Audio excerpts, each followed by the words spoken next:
तो ये काया का स्पर्श है, यही मनुष्य का और मार का, मनुष्य को मारने के लिए प्रथम और आखिरी हथियार है। क्योंकि जब सिद्धार्थ ने महाभिनिष्क्रमण किया और फिर मार ने कहा, मार किसे कहते हैं? जो मार डालता है। और मार कौन डालता है? विपरीत विचार, वही मार है, अकुशल विचार।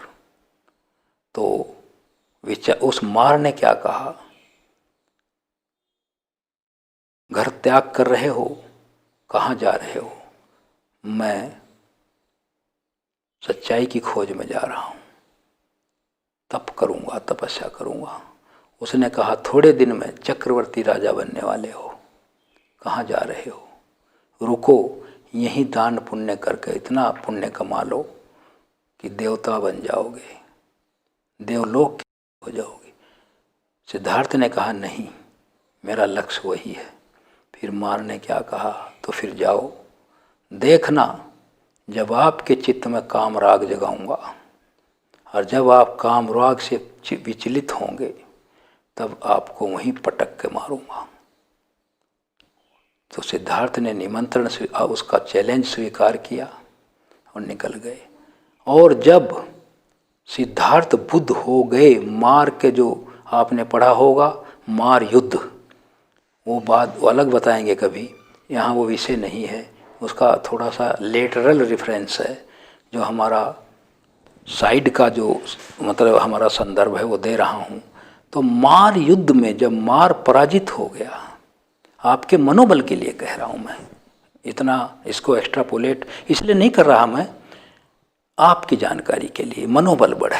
मार को कैसे, और मार का पहला और आखिरी हथियार यही है, इसी से पतन होता है व्यक्तियों का। बड़े बड़े ऋषि मुनि जो बड़े बड़े थे और आज भी जो बड़े बड़े हम लोगों के, हम भी उसी में शामिल हैं सब, इससे पार पाना बड़ा मुश्किल है, काया स्पर्श से। तो मार जब वो वैशाख की पूर्णिमा को बुद्ध हो गए, संबोधि प्राप्त हो गई, तो मार क्या कहता है?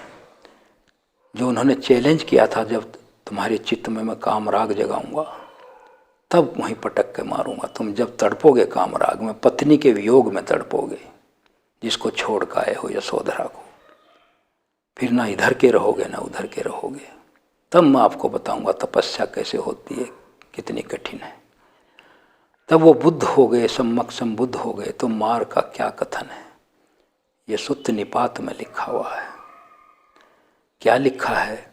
जैसे पत्थर के लाल टुकड़े को कलेजी का टुकड़ा, जो हमारा कलेजी होता है, जो मतलब यह है कलेजी का टुकड़ा समझकर, जैसे कौवा उसमें चोंच मारता है और उसकी चोंच टूट जाती है, यही हाल मेरा हुआ।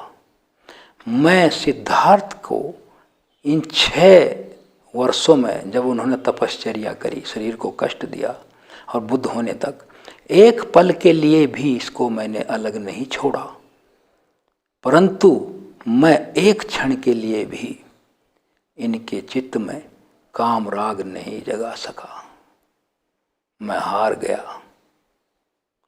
तो ये है संकल्प, इसे कहते हैं सम्मा दिट्ठी।